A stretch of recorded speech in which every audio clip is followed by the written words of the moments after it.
Thank you for dialing in or logging in. I'd like to bring the San Mateo Planning Commission meeting of May 26th to order.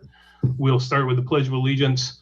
I ask my fellow commissioners to please keep your microphones muted.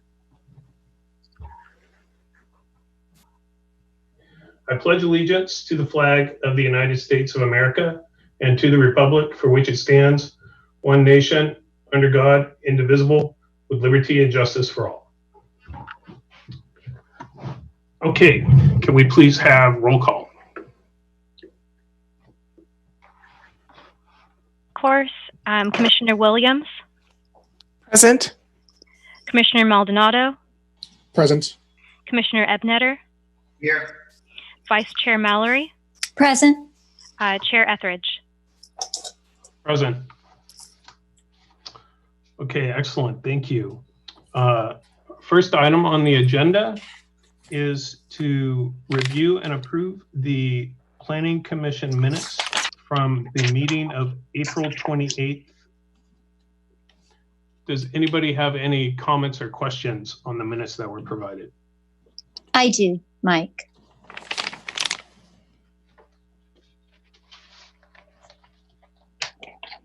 Would you like me to go ahead? Yeah, please. I'm sorry. Go ahead. Okay. Well, first of all, did any other commissioners have any comments or questions on the minutes that were provided? No. Okay, please, Ellen, go ahead. Okay, I have spoken with staff already about a couple things that are just very minor. But one of the things I would like to talk with everybody about is a couple of things, which is the under commission comments. The second line is overall positive response to redesign. And I wondered if we could change the word overall to something else, because I was not positive about the design, the actual design. So that was one item. And then the second item is in the next paragraph, the second line is comment about preservation of a zone design to keep historic nature within downtown that is cohesive to the area and soften the building with a more transitional design. What I'm concerned about that sentence is that it doesn't actually convey that I in particular, and there were several comments that I was reiterating by the neighborhoods, was the that I'm not satisfied with the design. So I had gone back in and I watched our meeting from a month ago. And I just wanted to state a couple things that I feel are important to be in the minutes, that I felt that the design needed to be a transition between the two areas, that it's difficult to have a different architecture placed in an infill situation. I would like to see a cohesive addition to that area. I had suggested other buildings as examples of transitional architecture. And I felt that the rectilinear lines made it unlike either the traditional neighborhood or the historic downtown. So I would like the minutes to reflect something along those lines rather than what it does say. I'm wondering, because I think on the minutes they're trying not to go into too much detail because they want people to review the videos, but perhaps there's some concept here, Ellen, where one commissioner, where we're singling out on a couple of these items that there was one commissioner who had a different view or something. I don't know. Did you have suggested changes to wording, or did you redline the minutes or anything? Well, I highlighted stuff. For the second line under commission comments, if you wanted to change overall to general positive response, that would be fine with me. I mean, I'm also wondering if it might, if you do have comprehensive suggested changes to the comments, perhaps it would be appropriate to redline them or work with the city to redline them give the commissioners an opportunity to review in advance of the next meeting. Maybe at the next meeting, we approve these minutes as amended to your suggestions. What do you think about that? That's fine. I had emailed with Aaron, and Gabrielle felt that I needed to bring it up and discuss it. So if that is, I'd be behind that. I can make notes if that is what works for everybody. This is Gabrielle Whelan, Assistant City Attorney, and I agree with that. It just, any changes that we make that are substantive to the minutes should be discussed in the public forum. Yeah, it's hard. I mean, it's hard for me to, when you have minutes, that is, 5 paragraphs, and then Ellen has a number of suggested changes to it. Mm-hmm. For me, I need to see it written. Right. To really understand it. So I feel like maybe this is something that we should, incorporate and then have the commissioners review it for the next meeting with suggested red lines, and then there can be a discussion about what the suggested changes are. That's a good. If others agree. Yeah, and I'm happy to write a 1 sentence for that. Mm-hmm.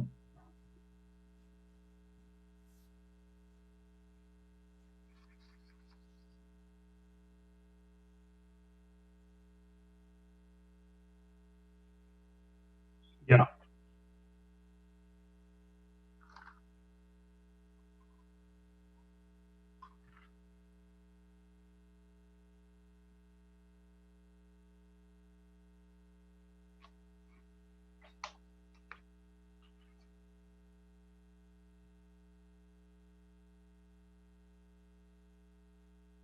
That's right.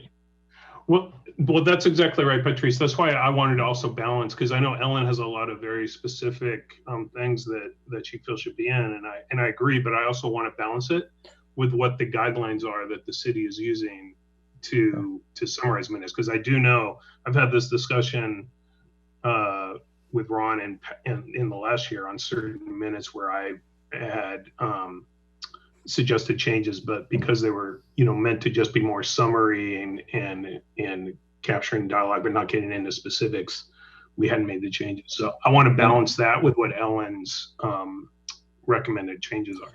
And through the chair, this meeting this time, so Ellen, if right, you're able to send that to the city clerk, I'm happy to work with staff members on making sure that we're hitting the right note. Thank you. Okay, that sounds great. So that way we can address Ellen's comments and concerns, and then we'll have a redlined set of minutes that can be shared and reviewed before the next meeting. Does that sound good to the other commissioners? Yes. Okay. Yes. Yes. We'll move on to the next item. I do apologize. I did mean to read this statement before we got into the consent calendar, so I'll go ahead and read it right now before we go into public comment. Due to the physical distancing protocols in place at this time, we continue to encourage public participation remotely. Information on how to provide public comment is explained at the bottom of the published agenda online. There are 2 ways to participate. One is to join the Zoom meeting by clicking on the link at the top of the agenda online, using the raise your hand button to be called on at the appropriate time. The other way is to phone in and participate by calling 408-638-0968 with the conference ID number 830-3153-8987, and then press *9 to raise your hand to be called on. These options for public comment will remain available until I close the public comment period for that specific item. So I apologize. I should have read that before we got into the consent calendar. I will read it again before we have the public hearing. So right now we will move to public comment. So may I ask the planning secretary if we have anybody who is queued up for any public comment right now? see 2 hands raised in the attendees list. Okay, good. And then hopefully people who just heard it just now will have some time to also join. Okay. Okay, the first hand I have is Evan Powell. Evan Powell, I'm going to unmute your microphone. Please verify that you can hear us and we can hear you. Evan Powell, are you with us? I am. Can you hear me? Yes, we can. Yes. Welcome, All right. Evan. Oh, thank you. And thank you to all the commissioners and to yourself, Chairperson Etheridge. So I actually am just participating as a member of the Central Neighborhood Association. And so I don't know if I am jumping out of line, but wanting to make a comment about the ordinance or the proposal for the ordinance regarding the... Oh, okay. Well, so yeah, so Evan, so this part of the agenda is for public comment on items not on the agenda, but Okay. Then that item will be next on the agenda. And actually Philip will be making a presentation about the item. So you'll have a chance to watch that and then provide public comment. Perfect. So sorry about the jumping in line there. Yeah, no worries. No worries. Thanks. I'll stand by then. Thank you. Okay. Okay, the next commenter I have is Laura Watanuki. Okay. Laura, can you hear us?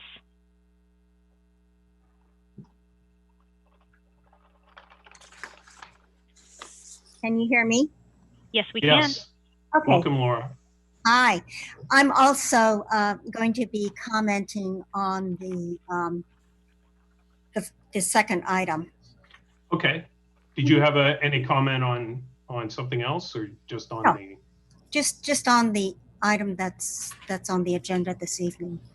Okay, well, we're gonna move to that agenda after the public comment. So just like Evan, if you can hold on, and we'll have the staff presentation as well. Thank you. Planning Secretary, did we have anybody else that joined on for public comment? I see no more hands raised. Okay, no phone calls? No phone calls. Okay, then I will go ahead and close the public comment period. And we will go ahead and move to the next item on the agenda, which is regarding recommendation regarding an introduction of an ordinance amending municipal code to provide waivers or reductions of development standards for Assembly Bill 1763 covered affordable housing projects near public transit. And we'll go to staff presentation on that. Thank you, Chair Etheridge.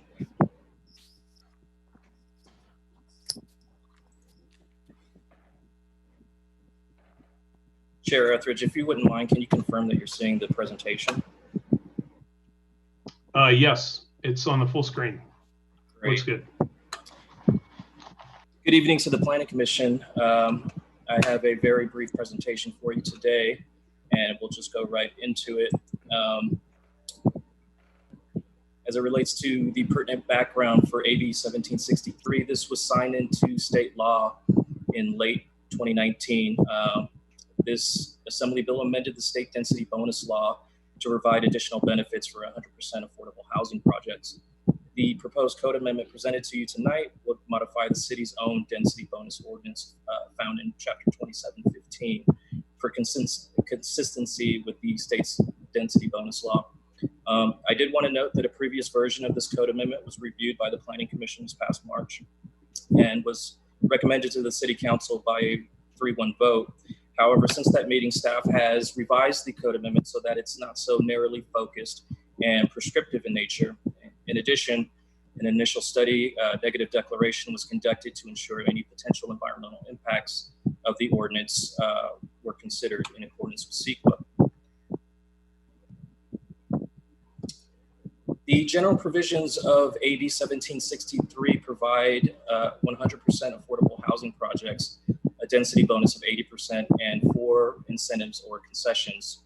However, there is a special provision for projects which are located within a half mile of major transit stops, which provides a height increase of up to 3 additional stories or 33 feet, and waivers from local density controls. In other words, unlimited density.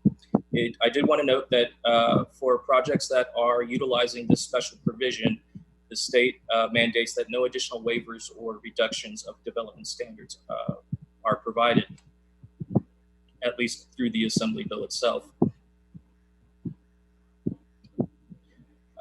My understanding is there is some confusion with the terminology in terms of concession and incentives versus what a waiver is. Incentives and concessions are virtually the same thing. They're granted via the state density bonus law and are tied to a project's financial feasibility. It's asking the question, will adherence to a development standard cause the project to not pencil out? The requested concession or incentive must result in identifiable and actual cost reductions or incentive or cost reductions to provide affordable housing. The local jurisdiction has the burden of proof in the event it declines to grant a requested incentive or concession. So an example of this would be the city's requirement that residential parking is to be located on the same site.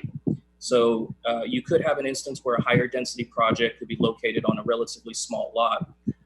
And if they were required to place that parking on the same site, it may require the project to build a subterranean garage, which would severely impact the project costs, as would losing residential units to provide multiple levels of above grade parking. And so that would be an appropriate example of a concession or an incentive. A waiver is a relief from a development standard that would physically preclude a project from building to the allowed density it would otherwise be permitted to. An example of this, An example of this would be in the CBD zoning district. There's a building bulk standard requirement which limits the horizontal and diagonal dimensions of a building. A project that's utilizing the provisions of AB 1763 would be greatly impacted in its ability to build to the density provided by state law based on this local requirement. So that, in a nutshell, is the differences between incentives and concessions versus waivers. And I'm not sure if I can defer to our assistant city attorney to maybe provide some added clarity. Sure, that's a good summary. I think one thing that's confusing about the state statute is that the statute defines incentive or concession to include waivers. So waivers can be one type of incentive or concession. But as a general rule, an incentive or concession is intended to be something that will save on construction costs. And a waiver is supposed to be something that would waive a standard that would physically preclude construction of the proposed project. And I'm around if there are questions after the presentation. Thank you. The proposed code amendment would add a new section to the city's existing density bonus ordinance and provide the opportunity for future qualifying 100% affordable housing projects, which are located within a half-mile of major transit, to request waivers or reductions of up to 6 applicable development standards. It does bear noting that qualifying projects are not required to utilize all 6 waivers or reductions. The request to waive or reduce development standards would be considered by the decision-making body with the authority to act on the affordable housing project, and all requests for waivers or reductions would be subject to findings listed here. And with that, staff is respectfully requesting that the Planning Commission recommend this adoption, recommend this ordinance, this code amendment to the City Council. And I'm available for any questions. Okay, thank you, Philip. And just to make certain there are no other presentations on this agenda item, this is it? No other presentations. There's nobody else, okay. Okay, so we'll first go to the commission. Does anybody have any questions or items of clarification that they would like to ask of staff?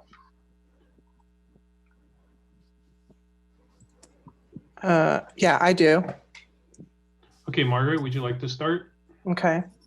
So that was helpful to get that explanation about concessions and incentives and also waivers. So when you say that a concession or an incentive is, related to development costs and the cost of building the building, how does that relate to other projects that come through the planning department? Is cost ever a factor? I understand that this is different because this is affordable housing, but I mean, if somebody's building a house or something, the planning department doesn't typically factor in costs, right? So I guess I'm wondering, like, how is that different? Well, the concessions and incentives are directly related to the state density bonus law. The state density bonus law affords these affordable housing projects or grants these concessions or incentives to affordable housing projects. So your standard commercial development or private development, residential development, that's would only be afforded a certain amount of incentives.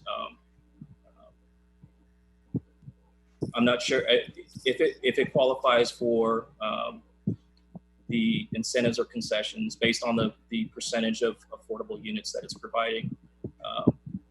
Then it would therefore be granted those incentives to utilize, and so that's how that would be folded into the consideration of the project. I can follow on that. Can I add something? Yeah, go ahead. Sorry, go ahead, Ken. Yeah. All right, through the chair. I think the other kind of threshold issue, like I guess the policy intent behind the state, is that they recognize that regular residential projects, market rate, or commercial developments have a revenue stream to offset, where affordable projects don't have that same revenue stream. So that additional concessions should be there, waivers should be there in recognition of that. And I think that's the overall policy intent from the state. Okay, thank you.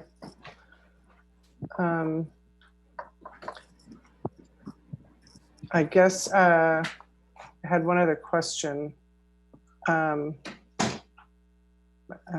Well, that's okay. I think you've answered it. So thank you.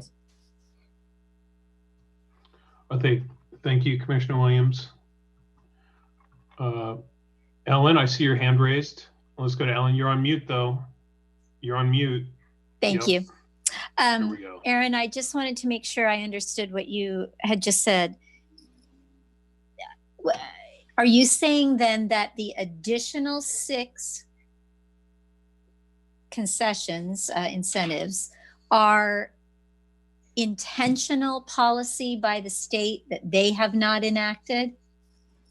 But it's intentional by them, intentional policy intended from the state. No, I was saying not necessarily the 6th waiver, the 6th waiver, saying in general.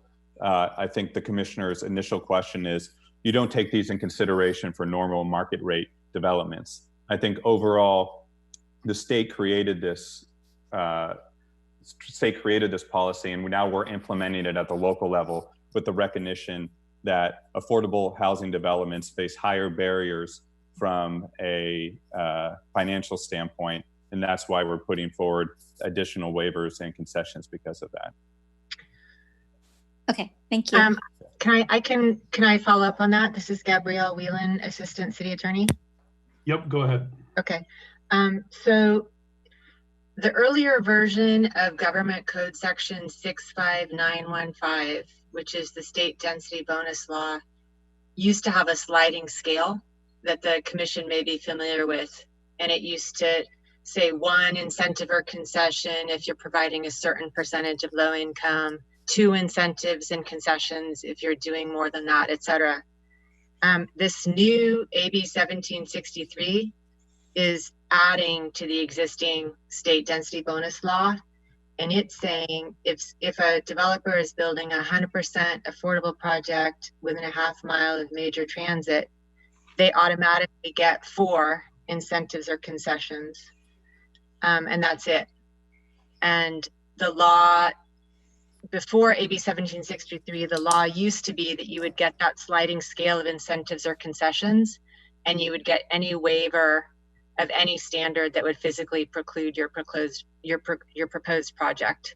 And so the former version of the statute contemplated waivers in addition to incentives or concessions. And then the current version of the statute doesn't include any provision for waivers.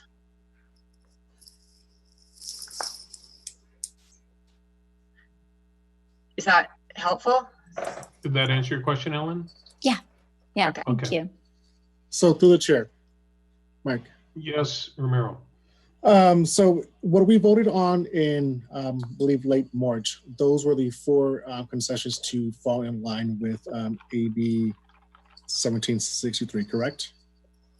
Correct. Okay, so what we're voting on today is more on what, outside of looking at AB 1763, but looking at what we can provide at the local level. So I think to be. So we're sorry, go ahead, Philip, sorry. Oh, yeah, so the previous draft of the proposed ordinance that was brought to you in March, we're not moving forward with that proposal anymore. What's being proposed to you tonight is the new draft, our new draft ordinance. So rather than the very specific and limiting development standards that we requested back in March regarding 65% private or compact spaces, reductions to private open space, and so on and so forth. We're not doing that any longer. We're choosing a different approach that allows for more flexibility. It's case by case, on a case by case basis. The requests for the waivers have to meet required findings and are reviewed by and approved by the approving body. So to the chair, I have a follow-up question then.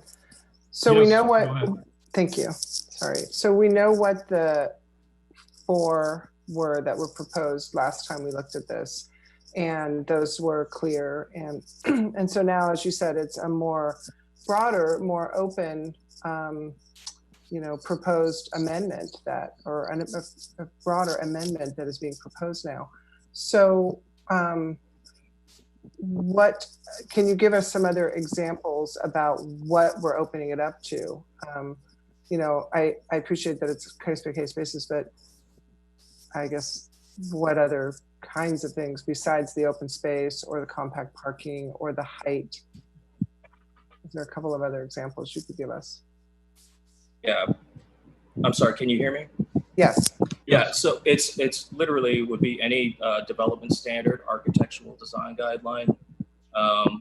It's hard to, I know that it was requested by staff to provide a list of development standards, but and which we could provide, but it's literally any development standard for that underlying zoning district or architectural design guideline. So I can't provide you an exhaustive list at this meeting. Okay. Yes, John, I see your hand raised. Thank you, through the chair. Philip, since this is a relatively new ordinance or bill, why did you, the staff, pick the number 6 applicable development standards which could be requested? Yeah, the number of waivers that was settled on was based on what would potentially provide these sorts of projects the most flexibility. I think we were concerned with if we only allowed, I'm just coming off making up a number, but 3 waivers, it would be an issue if we had a 100% this type of qualifying project come in and we weren't able to move the project forward because there weren't enough available waivers to facilitate the project moving forward. And so this was partially informed by the one project that we do have that qualifies for the provisions of AB 1763, and that partially informed how we developed this ordinance. That's not to say that that particular project requires 10 concessions and incentives. Okay. And on the findings, the number one of the findings says the requested deviations will not conflict with the general plan. So since if there's additional heights to a building, a proposed building, which are in conflict with the general plan, how do you avoid not conflicting with the general plan with your subsequent development standards? Right. So Measure P is what provides the limitations to 55 feet throughout most of the city. That's a voter that came about through a voter initiative. And so the state law actually preempts Measure P. And so that's how the project would still be in compliance with the general plan, because the state law effectively preempts okay, perfect requirements. And the next line is the development is of an excellent design quality and is consistent with applicable design guidelines. I don't know. I think the terminology that I've seen more often than not there is of high quality. I'm not trying to pick this document apart by any means. I like the term excellent also. It does seem like a little bit of a shift from what our normal terminology has been that I've seen in the past. Just a comment, not really a question. Understood. Okay. Mike, thanks. Okay. Any other questions or items of clarification for the commissioners? Yes, Commissioner Williams. Sorry, I just want to make sure I'm understanding it. And so this discussion is helpful to me. So when we talk about, for instance, the other project that we've used as an example for this, there are already opportunities in place for the developer to utilize the four, I guess I'm asking you to confirm this, the four waivers or concessions that are allowable by the state, by AB 1763. Is that correct? That's correct. Okay, thank you. Okay, thank you. I had one question. So going back again to March 24th, and again, I just want to make sure I'm understanding it apples to apples with what the recommendation is today. So on March 24th, what we recommended was changes to 4 specific development standards. And then on top of that, under AB 1763, the project was allowed 4 additional waivers. So there was a total of 8 that we were talking about for covered projects. Is that fair to say? No. Oh, can you hear me? Yep. Yeah. So yeah, excuse me, that is correct. So the project is provided for incentives or concessions, and at the time we were asking for a code amendment for 4 additional. I'm sorry, Gabrielle, maybe you can remind me. Yeah, 4 additional we were doing specific waivers. So they were entitled to 4 incentives or concessions under the state law. And then the city was proposing specific waivers from development standards. Okay, for covered projects. So what the recommendation now is to make it a total of 10 and leave it more open-ended to allow for, if there is another covered project down the road that is by one of the transit hubs, that's the reason why it's 10. Is that how I'm understanding it? As opposed to the lay of the land for covered projects was 8 total, 4 of them very specific, and then 4 to be determined when we looked at this in March. Am I understanding that right? Yes. Okay. Okay. Do we have any other questions? Okay. We'll go ahead and move ahead to public comment on this item. I will once again read the statement so people who are watching live know how to connect. Due to the physical distancing protocols in place at this time, we continue to encourage public participation remotely. Information on how to provide public comments is explained at the bottom of the published agenda online. There are two ways to participate. You can join the Zoom meeting by clicking on the link at the top of the agenda online. Use the raise your hand button to be called on at the appropriate time. And I see we already have several attendees. The other way is to phone in to participate, and that can be done by calling 408-638-0968 with the conference ID number 830-3153-8987. And then you press *9 to raise your hand to be called on. And these options for public comment will remain available until we close the public comment period. Okay, so that being said, let's move to the public comment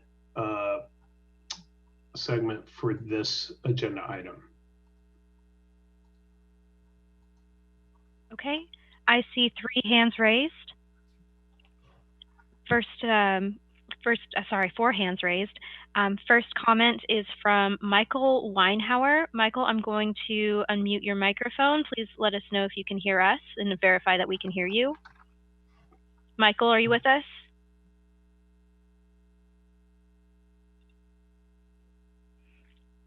Hey, Michael, you may. Oh, hi.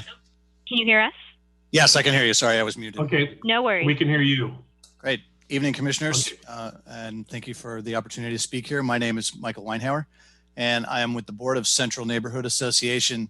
We prefer implementing a special use district over modifications to the municipal codes, as we feel it will result in better overall projects for the city. A special use district can be used to define an area enabling concessions without impacting every future project across the entire city. The Mid-Penn Housing Project can benefit from this, as the special use district approach empowers the city to negotiate for the best project for all parties. Sacramento is currently considering a number of state-level code changes that could dramatically expand these concessions from the intended use only for affordable housing near transit. Transit-oriented development is being expanded to include jobs-rich and infill areas, and this amendment could be swept up in such changes by the state, obviating its need. Affordable definitions can already apply to people earning 150 to 200% of an area median income. The definition of affordable is therefore critical to an ordinance like this. These definitions need to be very specific, crystal clear, and enforceable. Again, the SUD approach is better for this than opening up the entire city to such changes. I'm sure you don't want to enable a market rate project to gain concession approvals by pretending to be affordable by simply building a few units at the high end of the low income measurement spectrum. The city will lose all negotiating power with a developer if these concessions are made part of the municipal code. It's a really ham-fisted approach to something that should be more of a scalpel. Surely the intent of this commission cannot be to give away all of the city's bargaining power with developers. They do not need more advantages than they already have. This municipal code amendment is far too broad and open-ended. We would prefer to see a selected list of concessions for a developer to choose from if the city insists on using an ordinance for this type of project. Significant impacts will need to be mitigated for this ordinance. In the category of population and housing, AB 1763 promotes 100% affordable housing with unlimited density and targets the low-income population. Pandemics like COVID-19 may see more dense clusters of this because of unlimited density and the 50% reduction in private open space. There could be very significant impacts to health with amendments in the municipal codes like this. Noise is an issue for residents of unlimited density projects next to the railroad tracks. For example, are there limitations to opening windows next to the tracks? There's major horn noise and grade separations looming in the future, which may create other noise impacts for first, second, and third floor residents of a residential project. There will be vehicular noise impacts on neighboring local collector and arterial streets with unlimited density projects if traffic calming is not applied for the residential neighborhood. The transferring of parking to another site may have impacts on the actual use of a parking structure. If there's a housing project 3 blocks away, the use of a structure may be more inconvenient, resulting in parking overflowing instead into the neighborhoods. The use of a special use district prevents many of the downsides from being automatically approved, while an ordinance does not. We encourage you to please use another approach other than the ordinance. Thank you for listening to our concerns. Okay, thank you, Mr. Weinhauer.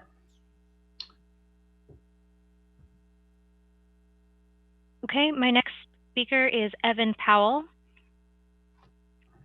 Yes, welcome back, Evan. Hi. You can hear me again, commissioners? Yes. All right. Yes. Thank you. I'm sorry about that again. And thank you for taking the time this evening and for all your service to our city. As I mentioned before, I'm also a member of the Central Neighborhood Association, and also would like to point out areas that perhaps would be better served with the special use district as opposed to an ordinance. I mean, overall, personally, and I think our perspective is that what we're after, at least personally, is something more like integration as opposed to unlimited density enabling segregation. And there's a variety of issues that an unlimited density project, not just this one, but as was outlined by the mayor in an article back in February, there's thousands of other units possibly being discussed along these lines. If you pass an ordinance, these other projects yet to be determined will also, of course, fall under that ordinance. And as Michael pointed out, the city will lose all negotiating leverage. So let me just list a couple of areas of concern. One, transportation. It's yet to be proven that high density developments do in fact need much less parking than is otherwise the case. And as a result, especially given the COVID crisis and so forth impacting mass transit, it's likely that the parking assumptions in high density developments or unlimited density developments such as this one should be revisited. Again, that could be done on a case-by-case basis more easily were the commission to recommend a special use district and the city to adopt one. Similarly, have we really, at a time of financial challenges or possible budget crisis or issues, I'm not sure exactly what the state of the city is, but it's always been extremely tight, even in boom times. Will there be enough police resources? Again, as neighbors, we welcome a diversity in our community, but we do have to ask the question, will there be enough? Has the planning been done? How about schools? How about parks?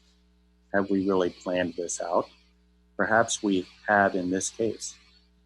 So let's make a ruling in favor of this case as opposed to the much broader ordinance that is being recommended. So those are the few that I wanted to mention. I think parking has already been mentioned as well. Just thank you for your time and service to the city. Okay, thank you for dialing in and giving your comments, Evan. My next speaker is Maureen Killow.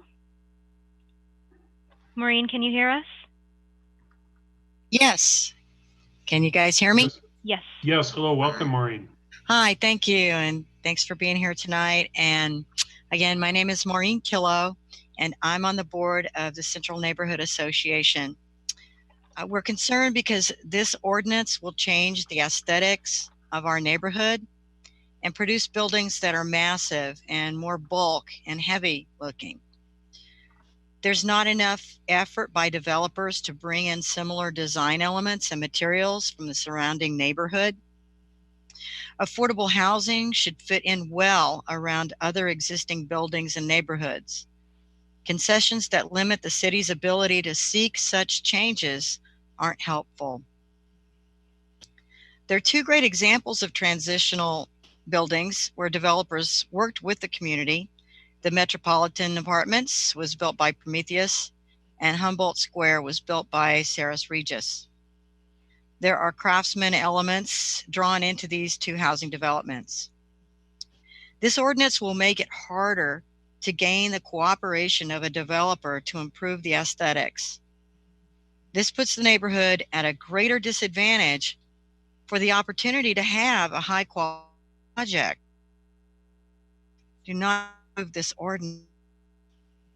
Air quality is a category in negative declaration, and a 50% decrease to 40 square feet of private open space may impact health and the need for more ventilation post-COVID-19. This private open space should remain at 80 square feet with more balconies and larger units. And what are the limitations to opening windows in residential projects close to the rail line? Land use planning is another category. If an AB 763 project does not follow the San Mateo multifamily design guides, there are less protections for preserving the neighborhood character of the surrounding single family and duplex neighborhoods. Are these multifamily design guidelines impacted by these concessions? We need to think carefully about the residential neighborhoods, since unlimited density projects with an ordinance can have lasting impacts for decades to come. Thank you for your attention to this matter.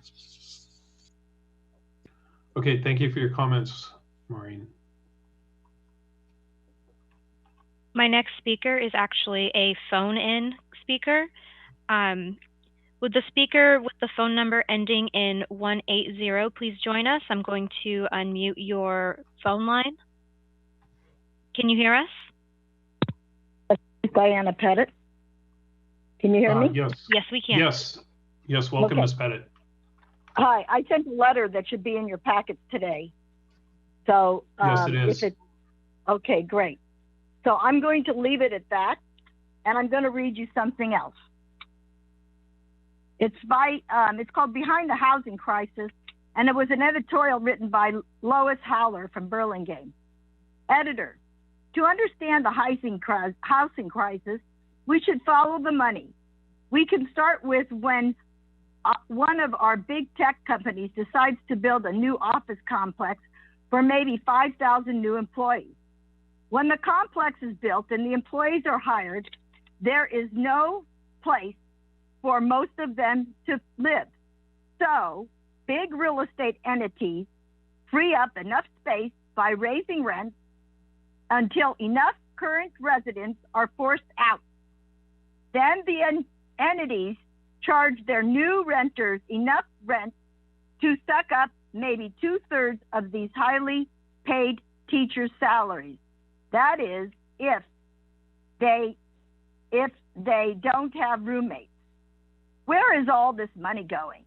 The real estate entities are made of real estate investment funds, REIs, that are sold on the stock market, and very rich individuals from outside our communities, state, and country.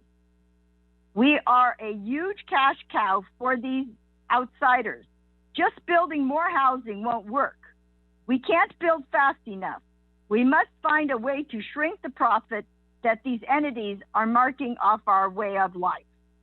And that is what I read to you tonight, because even though this is low-income housing, 100% affordable housing, I wrote in my letter, the essential worker and the people on the Section 8 housing, which is now 800 on that list, will have to be answered to. And how many buildings are we going to build with AB 1763 to meet that requirement?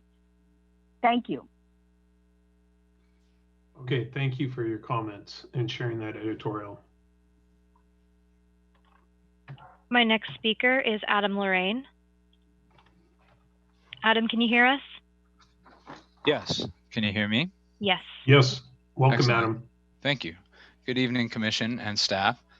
My name is Adam Lorraine. I'm a 20-plus year resident of San Mateo and a resident of North Central.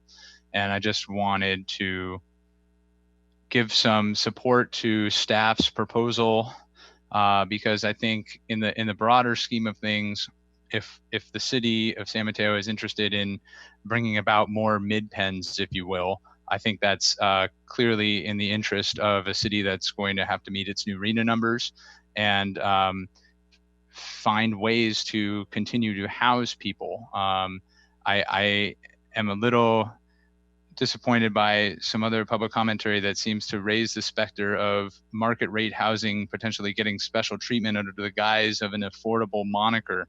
I guess I would have to, I would ask that numbers be brought to bear on that, because to me, I think my initial reaction would be that it's actually the missing middle. It's kind of why it's called missing.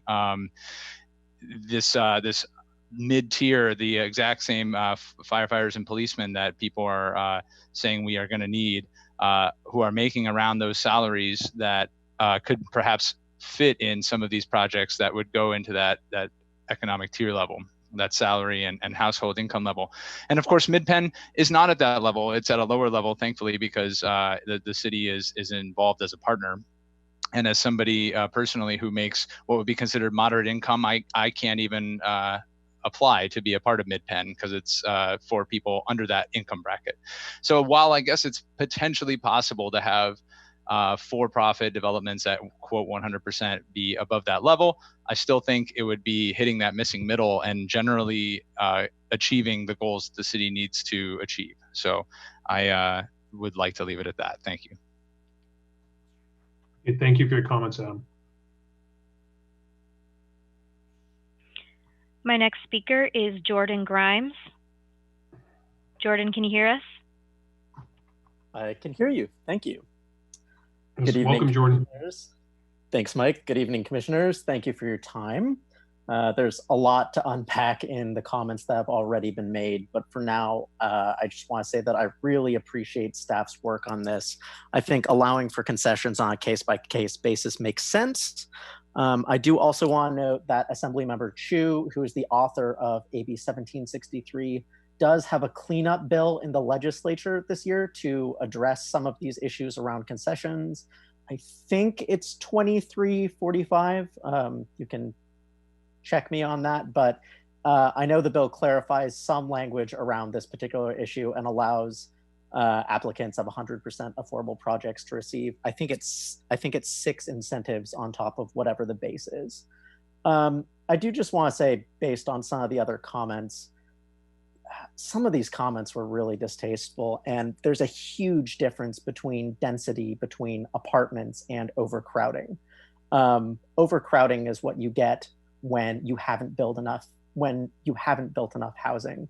And in fact, it was something that was talked about at the Board of Supervisors meeting this morning by county health officials, who noted that 25% of our housing stock in the county is overcrowded. That does lead to, and by definition, overcrowding is multiple families inhabiting multiple dwellings because there aren't enough places for them to go. And that absolutely does lead to expansion and explosions of diseases like this. And one of the biggest solutions is people actually having their own units and places to go. So I'll just end with that. And I'll just end by saying, we're talking about housing that's being built for people who are essential workers, for grocery store workers and for nurses, and people that we should recognize are truly essential. And that housing is as difficult to build as possible already, and we should do as much as we can to make it easier. Thank you. Okay, thanks for your comments, Jordan.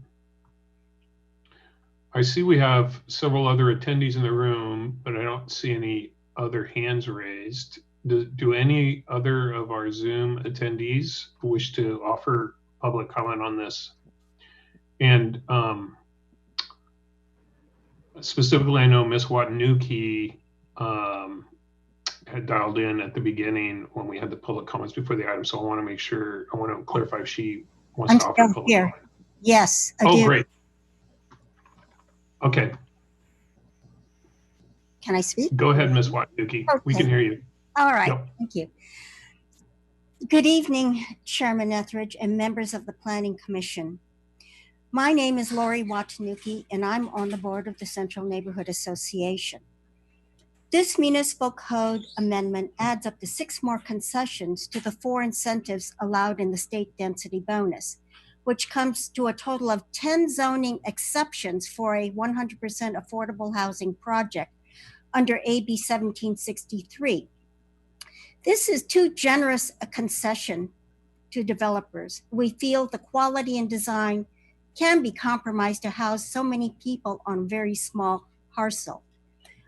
I still am wondering how the city came up with the 6 additional exceptions for these developers.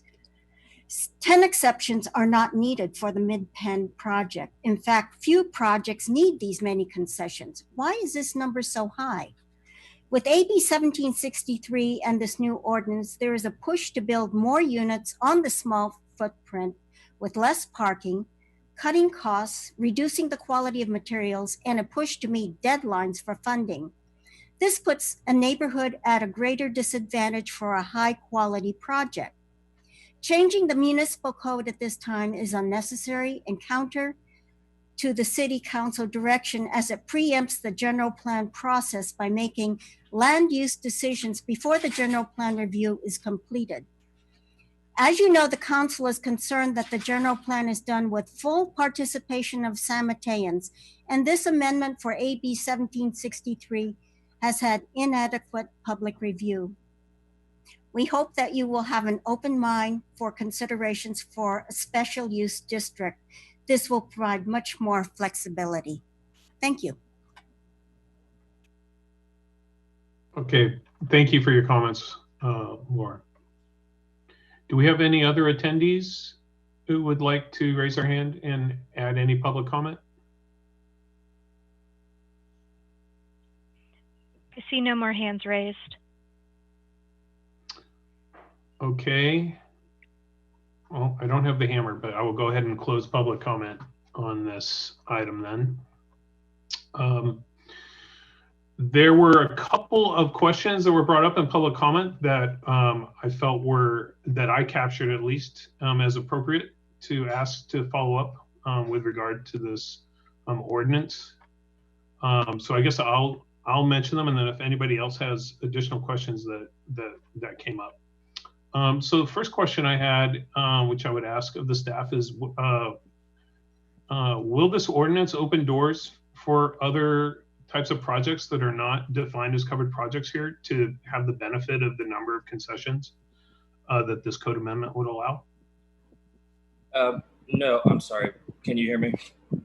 Yes. Yes. So the Assembly bill is expressly limiting to only those projects which are 100% affordable and within a half-mile of major transit. So that should be made abundantly clear. And through the chair, I'll also add one thing, is that the speaker was right. There is quite a range many times in terms of affordability levels. This specifically, 80%, only 80%, most of the units will be 80% area median income. So just to put that in perspective, I'm looking on the county's website right now, that would go up to families of 4 earning somewhere up to $140,000 for a family of 4. A certain percentage of them could be moderate, but only about 20% of those could be moderate. And the city attorney could correct me if I got those numbers incorrect, but my understanding is that a vast majority of these will be low income units, not that higher end of affordable housing. And just to follow up, the moderate affordable units would be 120% AMI. Okay. Can I ask one question, Mike? Oh, okay. Go ahead. Go ahead. Will this code apply to rental units and or for sale units? Rental units. Rental units only. Right. Does it say that in there? In the state law? In the code? Well, the state law, yeah. Yes, I'm positive it does. Okay. Thank you. Okay.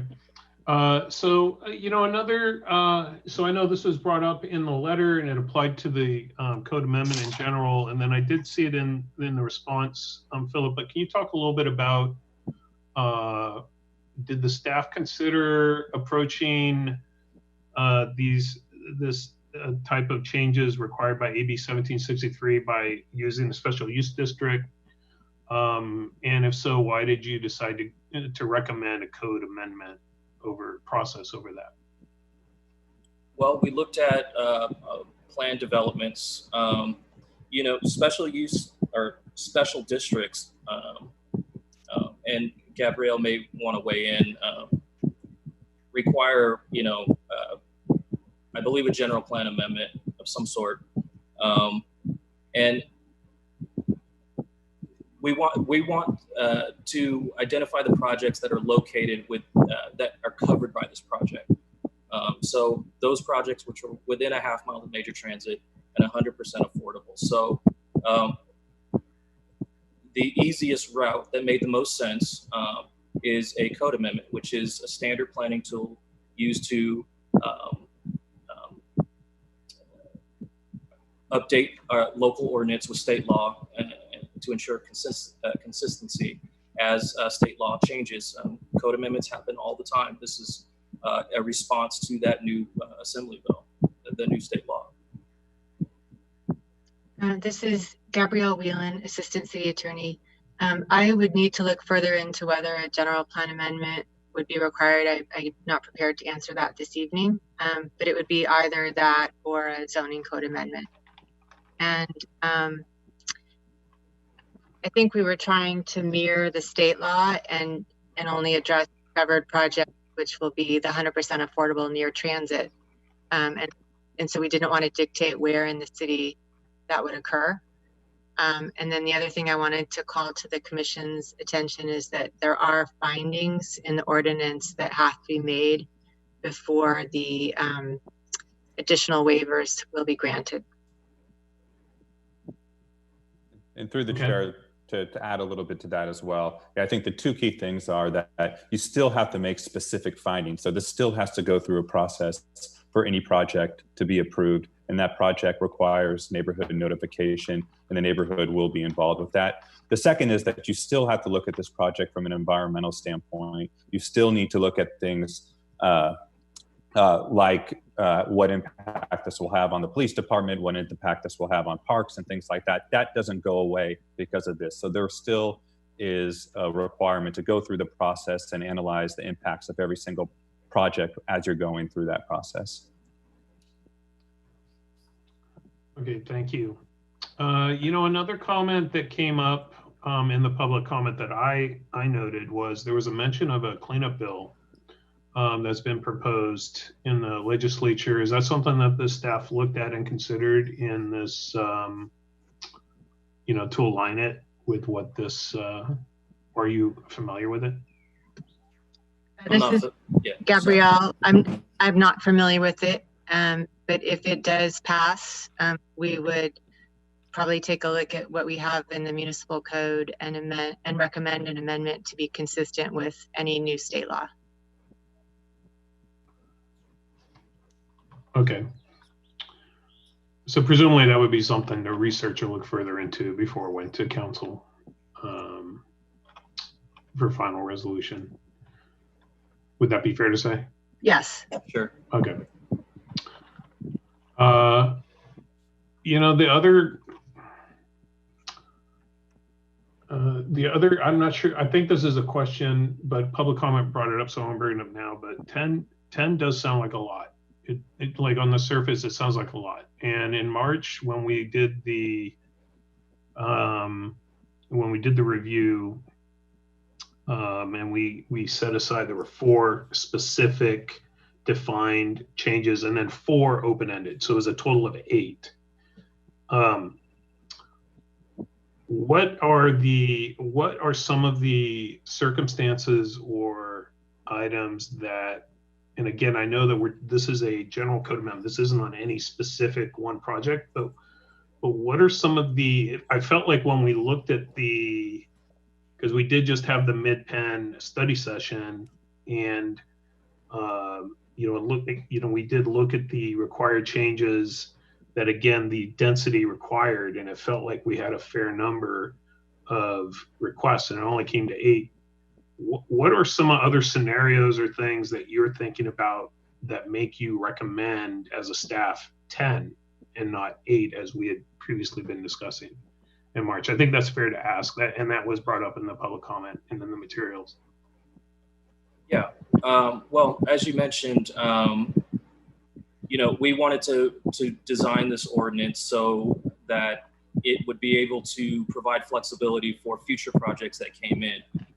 Obviously, we don't know. Every project is site specific. It has its own certain constraints. And for projects that qualify for or are covered by this assembly bill, to build to that density, they may require some deviations from the development standards. We also we cannot account for which particular zoning district that a qualifying project may be located in. It might have more restrictive standards than say what's in Mid-Penn for the Mid-Penn project. It might have it might allow for more flexibility. So we just wanted to provide a number that in our mind would provide some wiggle room in case we had a very problematic or challenging project that needed some deviations from development standards. And so I'm clear. So that means if the there was a code amendment that allowed for up to 8, and you had and there is no, that's it, that's the max. There is no planning application that can go through under, even as a covered project that could have more than 8. So that's why you made it. Right. I think, yeah, as we noted in the past, the Mid-Penn project helped inform the originally developed code amendment, but we didn't want to develop a citywide ordinance for future projects strictly based off of what the Mid-Penn project potentially needed. So we wanted to provide some additional wiggle room for, again, in case there was a challenging project. Okay. Did staff or any of the other commissioners, were there any public comment items that were general to the code amendment that anyone wanted to raise? Go ahead. I see Commissioner Evader's hands raised. Go ahead. Through the chair, there were some comments by the public about the architectural designs and aesthetic properties of future developments that might not be applicable for the neighborhoods that they would be bordering with. Yet it seems as if throughout, at least with the private developments, and I'm sure it pertains also to public developments, that the residential guidelines need to be met. And as long as they are met, we as a city or as a commission do not have the latitude to deny a project because we might not find the architectural components to our desire. Is that correct? This is Gabrielle Whelan, Assistant City Attorney. When we have projects that come to the city, they submit for a site plan and architectural review. And so there are findings that need to be made by the Planning Commission. And one of those findings is whether or not the aesthetics are pleasing. And so the city does have the ability to deny projects based on aesthetics. Did that capture your question, or am I missing part of the question? I had understood that directions to be slightly different, where I thought that as long as the projects met the architectural guidelines. Oh, right. That's right. We could not deny a project.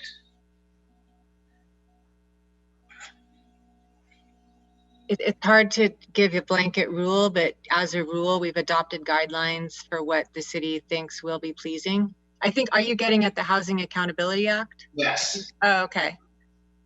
Yes, there is a state law that limits the ability to deny projects if they do conform with the city's adopted standards.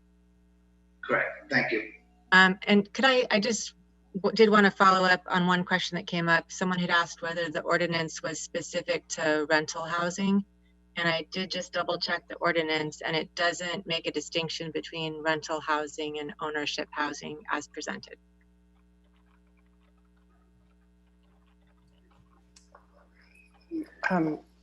Mike, I have a question. Well, first of all, before we get to your question, Margaret, can we go to Ellen? Because Ellen was the one who asked the question about the rental. Did you have a I do. So yeah. then the building, I mean, I'm just thinking about this as looking forward. Let's say that a developer that's a half mile away from the Hillsdale station would like to build an affordable housing building. My question then would be, can they put those units for sale as an affordable building? If so, how is that affordable building maintained as an affordable building when units are sold? Same with rents. If a developer then builds an affordable unit, apartment building and has rents, what is the restriction on raising those rents to make sure that they are within affordable values? This is Gabrielle Whelan, Assistant City Attorney, and I can answer it in general. And then I think we also have Sandy Council, our housing manager, on the line. But the affordable projects enter into below market rate agreement with the city, and they warrant the affordability of the units for the life of the project. But they go up a certain amount each year? Yes, any increases are limited. To what? I'm going to have to defer to Sandy, but they would have to be maintained at affordable levels. I just wondered if there was a percentage increase per year. Or if they're sold, what's the appreciation cap? It kind of enters into my thinking about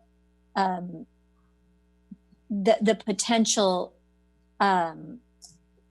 of potential developers and then monetary making huge amounts of money. But I guess I don't understand what that would entail. Anyway, go ahead, Margaret.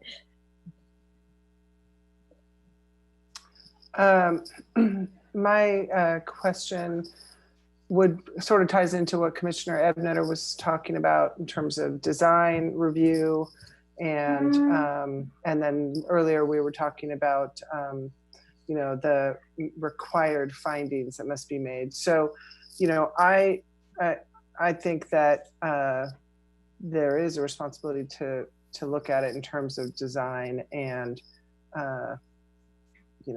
quality of design, and that is in fact one of the 5 findings that must be made. So I'm wondering if staff can just touch or just review what those findings are. They were on screen, I think, kind of briefly, and they're in our packet. But if you could, I don't know if they need to be on screen, but I guess if you could just touch on those to make sure everybody's clear on it. Well, I have the 5 here. I could read them. There was the 5 required findings is that their requested deviation will not conflict with the general plan. The development is of an excellent design quality, consistent with design guidelines. Development is the best interest of public health, safety, or welfare. Development will not impair the desirability, there we go, of investment or occupation in the vicinity. And then there's the 5th one.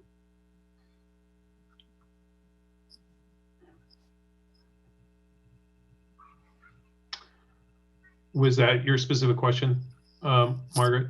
You just wanted to see these? Yes, I just think that we should. I mean, the point was made that any project that wants to make use of the waivers or concessions also still has to meet all of these findings, like all of these findings. And that's right. And so the staff and the public would have to come to, there has to be agreement that the project meets these requirements. But I think if I may, I think what John's question was, and I'm not sure we have a definitive answer on it, is there subjectivity to these required findings when it is a project that is under AB 1763, 100% affordable, or are there state guidelines that take the subjectivity out of the findings? I think that's how I was hearing the question. And I'm unclear on the answer to that. Well, I don't think I do have an answer for that tonight. I think I would have to read this against the Housing Accountability Act. This is I would think that item 2 says that there is not an exception to that. That's what, that regardless, it still needs to meet the design guidelines, which are established already by the city of San Mateo. I saw that Ms. Council had her hand raised, perhaps with regard to Ellen's earlier question. Yes, can you hear me? Yes. Okay, yeah, so regarding the affordability and the covenants and the restrictions and how we monitor that, the housing staff actually does that for all of our affordable housing projects. First of all, to back up, as Phil says, it looks like when they talk about the affordability in AB 1763, it seems to refer only to rentals, but I'd have to do some more research with Gabrielle because density bonus can be used for ownership units, and so sometimes it is. So if it were ownership, let's just go down that option because I don't know that that's the case, but if it were, they'd still have to meet the affordability requirements of most of the units being affordable to 80% AMI and 20% up to 120. And but then do they set their own price? No, we do. That's a city. Okay. We do that. As a matter of fact, in the next council or June 15th council meeting, we'll be taking the restricted prices to the council. The council adopts them once a year. And then there are restrictions to the price increase when the owner goes to sell, say 5 years down the road. And it's not a named percentage. The percentage is based on the increase in median income. So if incomes go up 3% a year, then the price can go up 3% a year. And they do have resale restrictions that they have to sell them again to another affordable buyer, and the city manages that whole process. So there is no windfall opportunity. I know this is always a concern even of for-profit developers when they have affordable units. They don't want anyone to get a windfall. So we have a program in place, we monitor it, and if there were ownership units, they would be tightly, and I don't think it would ever pencil out to do affordable ownership to those low income levels that the bill wants to address. It's just extremely expensive. I can't imagine anyone doing that. But if they did, we have the price controls and the documents ready to manage that. So how many buildings in the city right now are owned but monitored by the city? So they're not. So they're owned by owners, right? Right. But so monitored. we have over 200. We have about 225, I think. 225 units or 225 buildings? Units, and those are ownership units, and those are a combination of properties that the city actually developed for first-time buyers. We have 2 of those properties. One's Gateway Commons, which is right down the street from this project, and then we also have, and I don't have the chart in front of me, but we also have many from the inclusionary units from private developments around town. Back in the 10 years ago, nobody was building apartments, everybody was building condos. So we have 10% of all the new ownership properties built since '92 have BMR owners in there with these price restrictions. But that wouldn't be covered under something like this code. An inclusionary, but I mean, it wouldn't be. No. So density bonus applies. The basic density bonus before AB 1763 came around applied to both for sale and rentals. That's why I would have to go back and research to see whether this super density bonus applies just to rentals or not. No, So, but yeah, I was just reiterating that the building would have to be 100% in order Yes. to fall under this code. Absolutely. Absolutely. That's written into the law, and the city is not proposing to change that. Yeah. This is Gabrielle, and I've had a chance to digest Commissioner Ebnetter's question about the Housing Accountability Act, if this is a good time. Oh, yes. Okay. So the Housing Accountability Act requires that the city approve projects if they conform with all of the city's development standards. And this ordinance will come into play when an applicant is requesting a deviation from one of the city's standards. And so the city will not be obligated to approve projects under the Housing Accountability Act if they are seeking waivers pursuant to this ordinance. So the ordinance is providing a cap on the number of waivers that they can request, but they still need to meet findings. Yes, and it's a mechanism for an applicant to request a deviation from a city standard.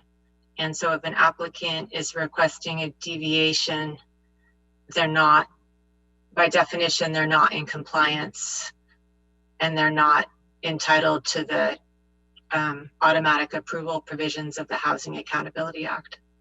Okay, so that seems like a pretty clear answer to John's original question. Thank you, Gabrielle. Welcome. Thank you. Yes, Commissioner Mallory, please. Just so I understand, so if the state has a bill brewing that's of the same general ilk, I guess, of this code, when would that bill be coming to a vote in Sacramento? And if so, why would we do this now if that is coming into the pipeline? If it's in the pipeline and if it is recommended by both houses and approved by the governor this year, it would take effect in January of 2021. And it's currently, there's one 100% affordable housing project that has an application on file. And it's conceivable that others could come in prior to January of 2021. It is conceivable. Yeah. Because I'll just say it. I kind of got the impression from staff that it wasn't likely that there would be another one coming down because there just wasn't any space. Mm-hmm.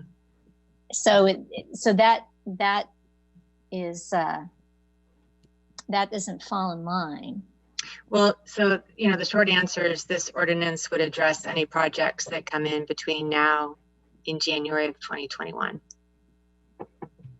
But that this code is pretty much in line with the state bill. Is that right? As it exists today. As the law exists today, yes. Okay. I haven't reviewed the law that's currently being considered by the legislature. Okay, thank you. Mm-hmm.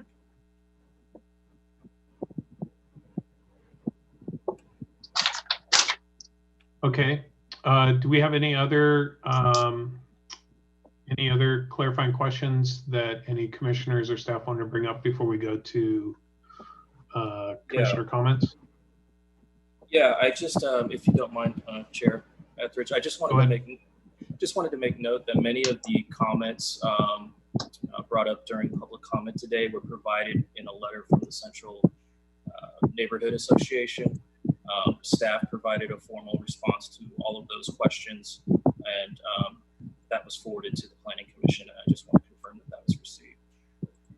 Yes, no, I agree with that. I think I did see the responsive letter. I did think that some of the you know, some of the public comments that were brought up were worthy of further discussion. So that's why. But yeah, thank you for clarifying that, Philip. Okay. Well, with that, then let's go ahead and proceed to. So again, just so I'm clear, so the staff is requesting for the Planning Commission to recommend adoption. So you are looking for a vote. Is that right? Yes. On something. Okay. But the vote will be just to provide a recommended adoption of something to the City Council. The City Council will actually be, and there could be changes to it between now and then, but the City Council will be making final adoption, right? Yes. Okay. Okay, so with that context, and thank you for putting this up on the screen, I'd like to go to commissioner comments. Who would like to start?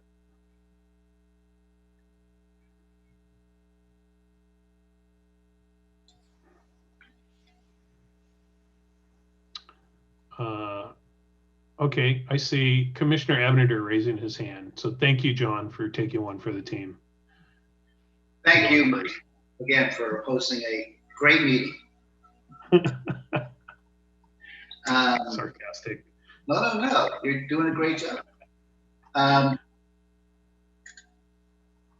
You know, I was a little concerned when we saw the initial package in March, if that's when we saw it, in that it seemed that it was much too restrictive and confined, and it didn't give applicants or the city leeway to look outside the box and address different components that could come up in the future. So I'm glad to see that these changes have been made. It seems like it aligns a lot more with other types of amendments that developers, private or public, are able to use, and their hands are not so strictly tied by specific requirements that could be addressed. So I think that really is a positive here.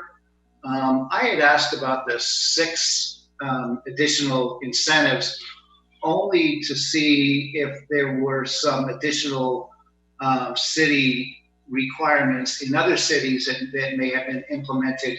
So we were possibly looking at a roadmap that had been tested elsewhere and it seemed to work for them. I agree with Chair Etheridge. It does seem like a lot of incentives, yet at the same time, I think staff has done an incredible job putting this package together. And I have to believe that having the 6 incentives will benefit the developers when these projects do come forward. I think it's really important that we keep in mind, which we were reminded a few times in March, that this is only for 100% affordable housing, and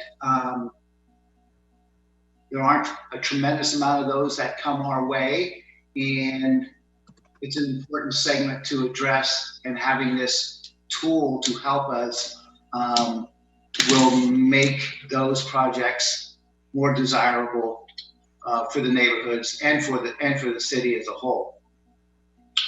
You know, it seems to me like this amendment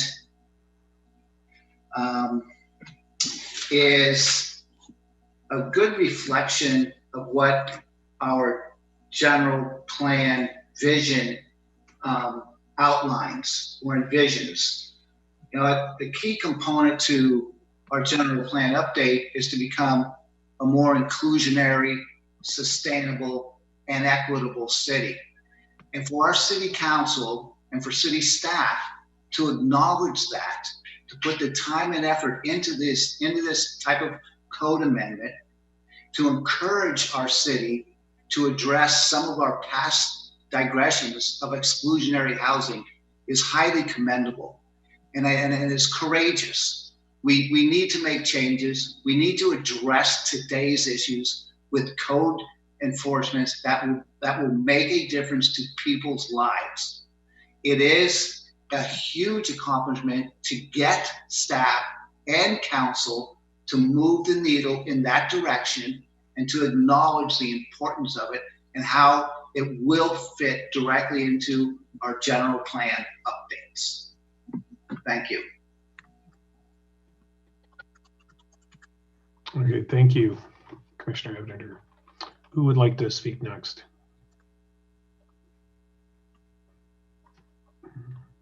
Okay, Commissioner Maldonado.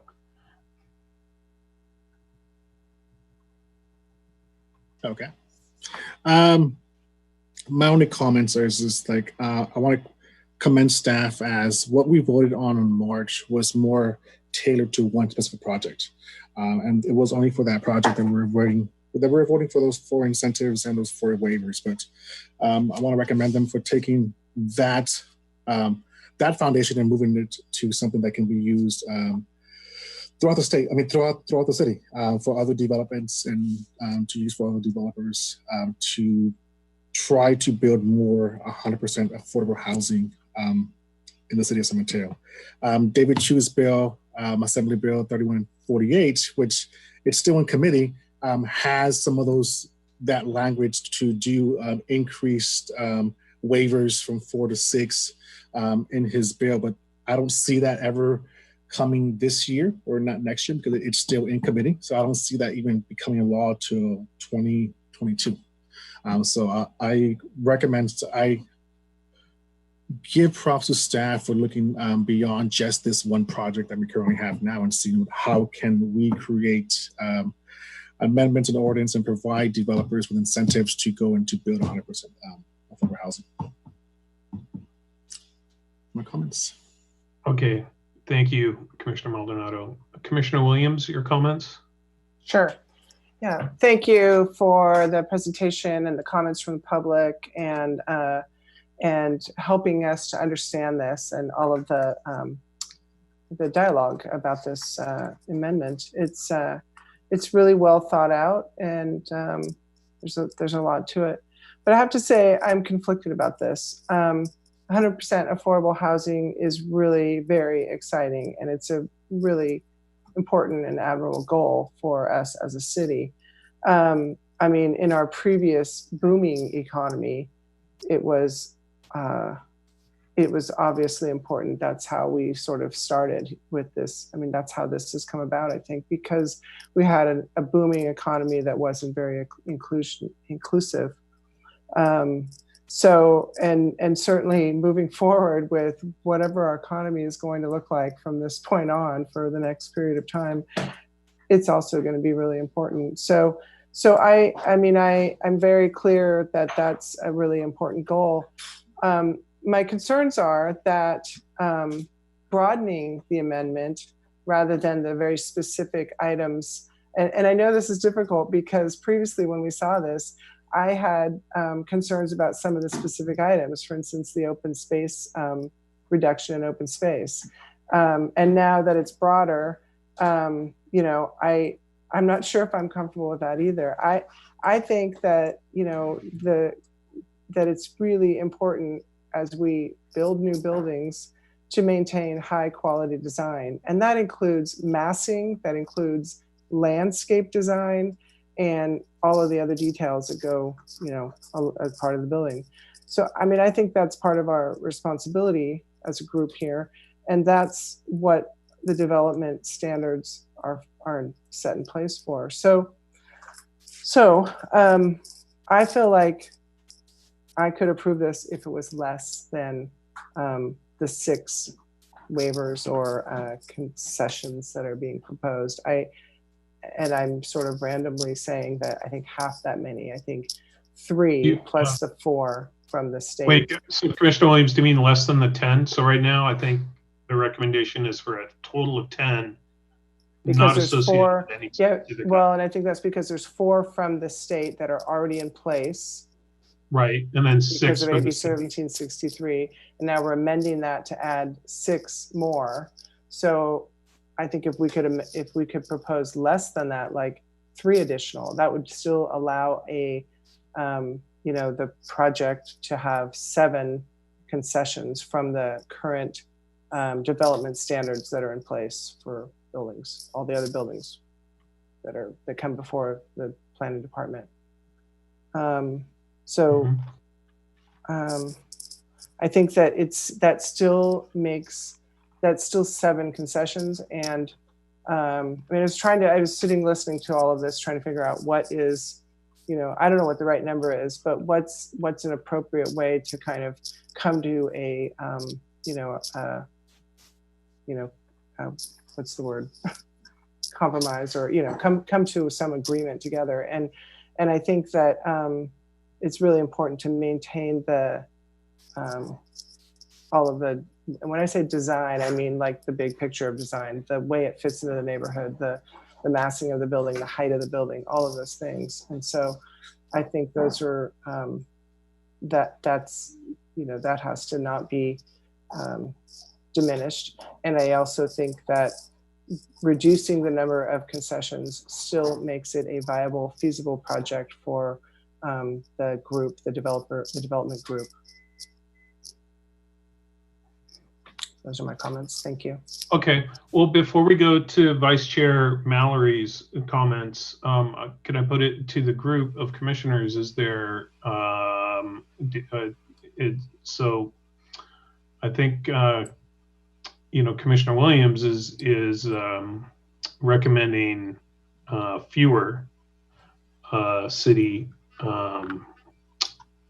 recommendations. Do others support the concept of, as part of the recommendation that we vote on, having fewer? I'm not following your question. Yeah, Mike, if you're reading that up to... Mr. Williams is advocating that we go from 4+6 to, it sounded like 4+3, as part of, like, that was her sentiment, if I was hearing it right. Yes, and I don't know if I was supposed to do that, if that's against the rules. No, that's I mean, it's a part of what we're voting on for the recommendation. So I think it's totally appropriate to discuss. Did anybody else agree with the reduction? I mean, right now the city's proposing 4+6. Are we going to identify what 3 we are in support of if we reduce it? Well, I think I think the question is, do we feel like 6 is too much? Again, it's apples to oranges. When we had the March meeting, which again, the staff did not put forth to council, we had 4 specific amendments to the code on specific items. And then anything else was any other potential waivers for a project applicant would, under a covered project, would be under the AB 1763 allowed for deviations. And so right now we have it's open-ended. So the city is recommending a total of 10, including the 4 under the bill. I did mention it 10 does seem like a large number, but do we want to have a discussion and make that a part of the vote of the number of allowed exceptions? So right now we have 4 plus the additional 6, which is 10. So not 10. 4 under AB state under the state bill, and then 6 under this proposed code amendment, not attached to any specific item. I guess it depends on which ones would be part of the packet. But the thing is that the amendment has been revised from what we saw last time as specific items to now the allowances that the applicant can come up with 6 deviations from anything that's in the development standards. So that's height, that's open space, that's parking, that's, I mean, I don't even know, that's a large number of deviations. Design guidelines, yeah. Yeah, so, they're not specifically, I think that the presentation was that, that the planner, staff spoke about having a broader approach to this might, that chances are the design wouldn't be incorporating that many, all of the concessions that were available to them, but we don't really know that. And if it's allowable, then it's possible. I don't know how. Yeah, well, I think staff was trying to have a larger number to keep the door open for a specific unique project, to allow for that if the required findings came through. So, I think that's expressly why it was a larger number. So, again, so I think Margaret is interested in looking at less. I guess I'm interested in getting feedback from the others. Do you feel like 10 is the right number, or are you interested in would you be supportive of something of a smaller number of allowed exceptions? Yes, Commissioner Ebeneter. So quite often I had not really struggled, but questioned some of the verbiage on a variety of different guidelines and codes that we need to follow, until I finally realized that there's a reason for some of the ambiguity included, which gives people the ability to think outside the box and have more alternatives. But I think we also need to keep in mind that the way the code amendment is written, it says they can request the waivers or reduction. And if you're going to request them, it doesn't mean you're automatically going to receive them either. So there are checks and balances within the system to address issues that may be somewhat contentious. There's also a trust factor that has to be there between the commission and staff, that staff is putting forward items to us that they are promoting and that they have vetted and they make valid sense. I do not want, as I said before, 6 seemed high to me, but I don't want to put in barriers for housing that could diminish the amount of housing that our city is providing. So I am not hopeful that this commission will be recommending anything other than that this evening as it pertains to the number of concessions. Okay. Commissioner Maldonado, what are your thoughts? I tend to fall in line with Commissioner Abnetter because they can request these conditions, but they still have to come to the Planning Commission for final approval on design, on aspects, things like that. So I think my rule of thumb is like, let's try to be as much as inclusive and try to create as much innovation as possible and give developers and designers opportunity to come to us with outside the box thinking. And then from that, we are part of the mechanisms to be able to say, you know what's okay, they fall in line with A, B, and C. But yeah, 6 does seem high, but I don't see there being a project that would use all 6 and then including the other 4 as well.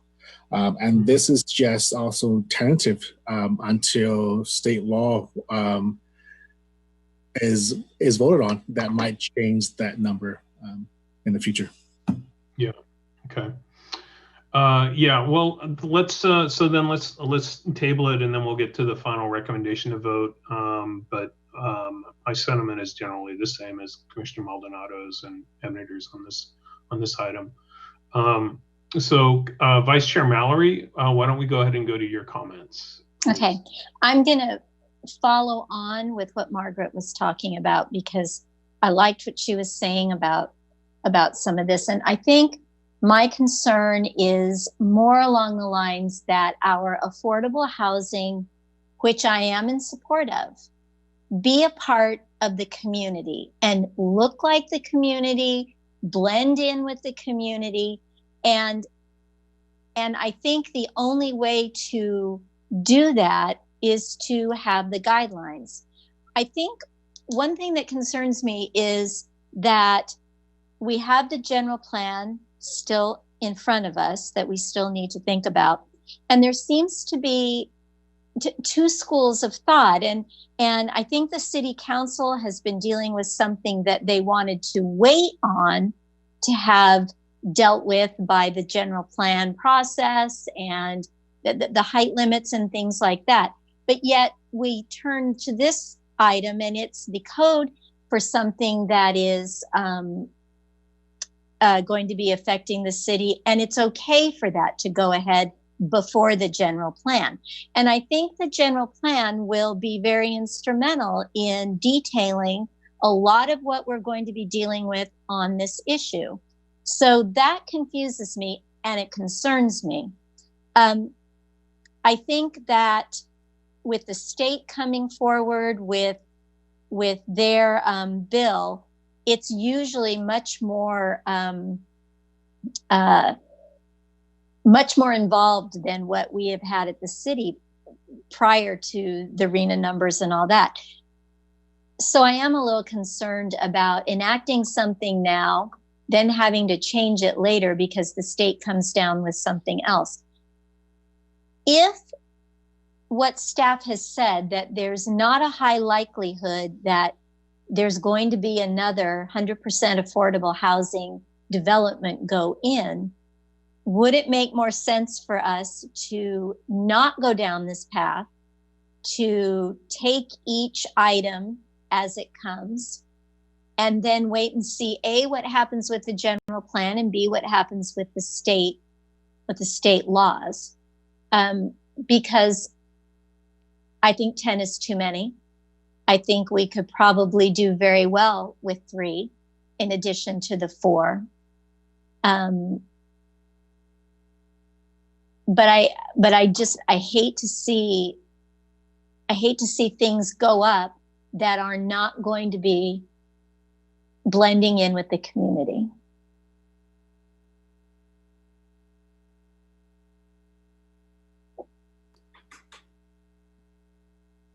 Okay, thank you, Vice Chair Mallory.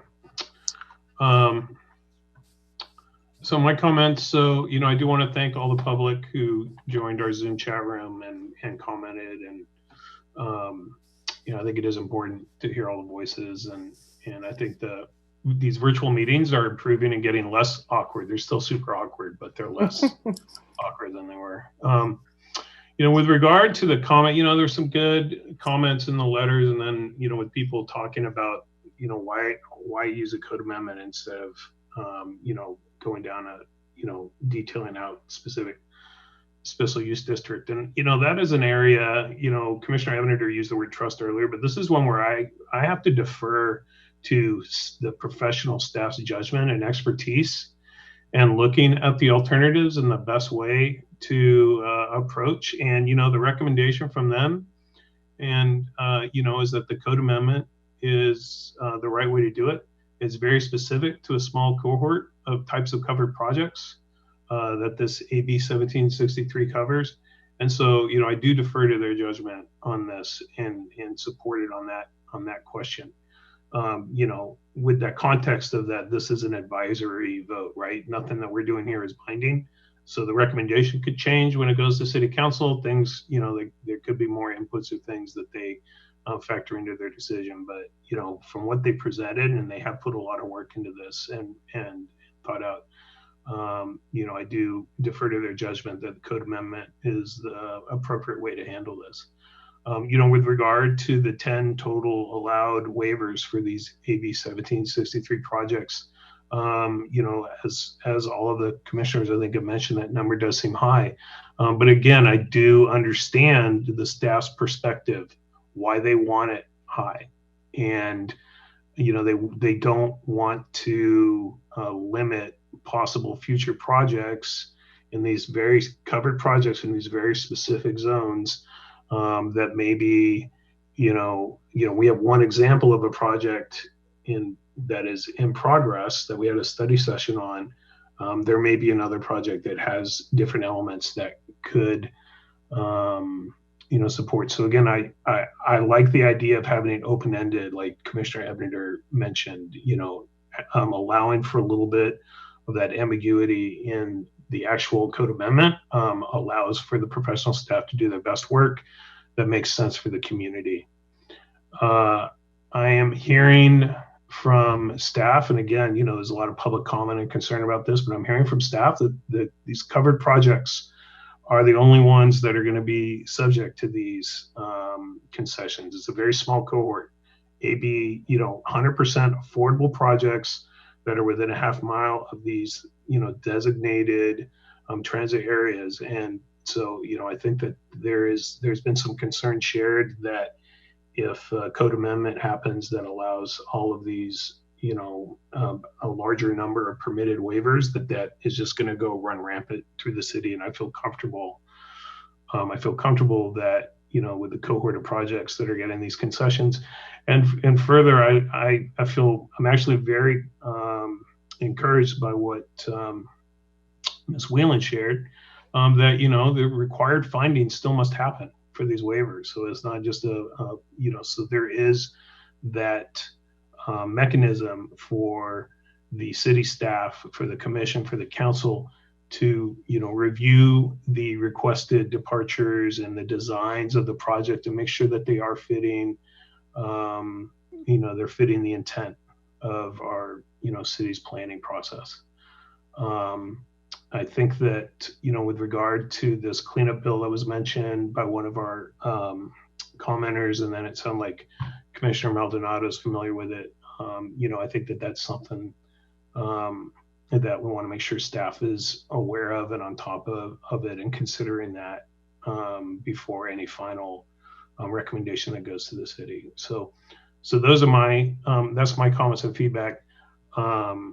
And so I am comfortable entertaining a motion on the recommendation if, unless there's any other comments or questions that any commissioners want to bring up.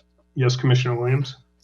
I just wanted to make note of something that you said, that, the project that we've been looking at over the last, we had a study session on it, and, that was a good example, although it did not need 10 concessions.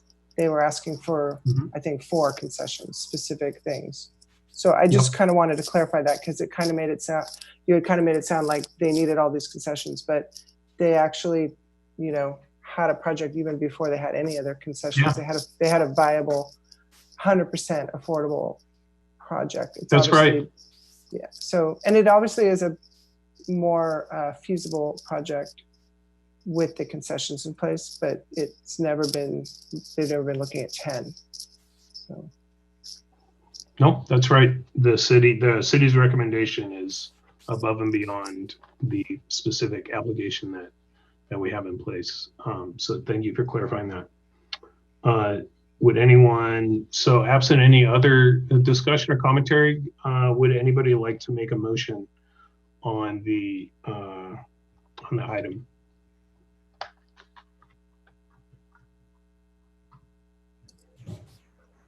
I motion that we approve the recommendation regarding, oops, what is the wording?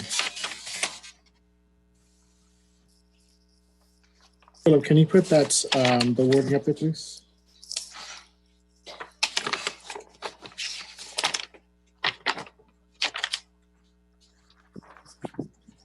I'm sorry, Commissioner Maldonado, did you?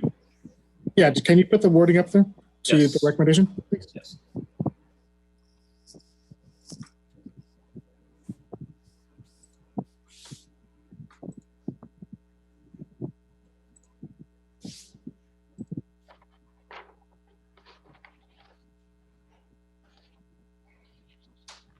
So I motion that we approve the request that the Planning Commission recommend adoption of this code amendment to the city and To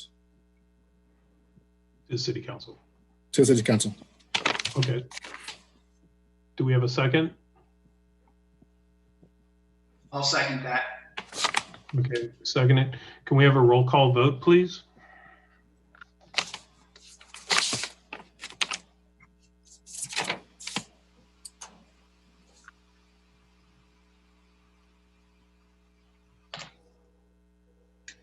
Can you guys hear me okay?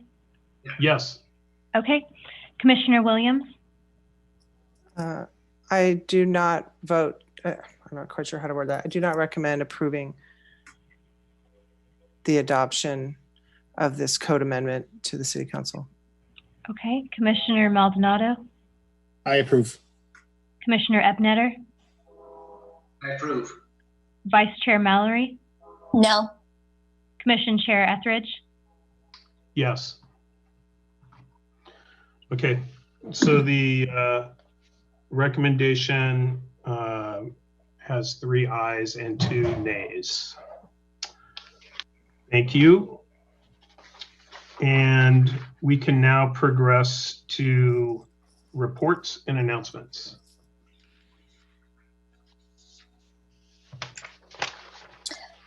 I have a request, Mike, that we had requested the parking survey at the last study session. And I just wondered if staff had gotten any information on that from the applicant.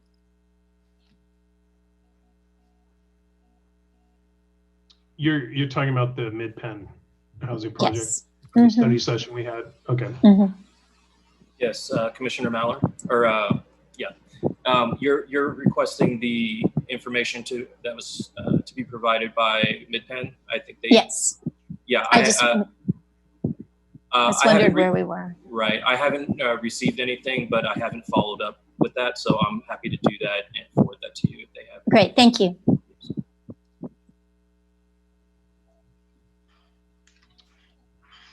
Okay.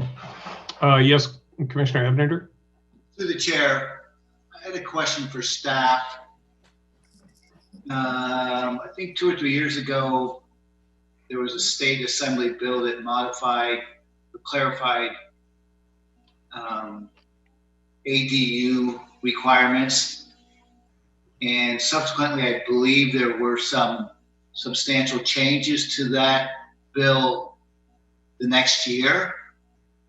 And I was curious if the city has updated our ADU standards or if they're being brought back to us at some point.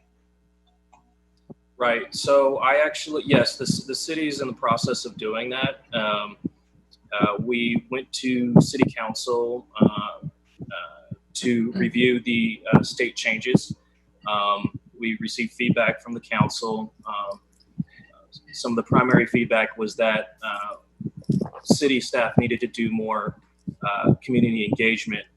This was prior to the shelter in place order.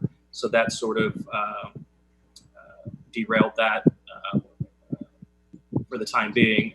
We do plan on starting that back up and trying to bring that back to City Council as well as Planning Commission, hopefully before the end of the year. Great, thank you.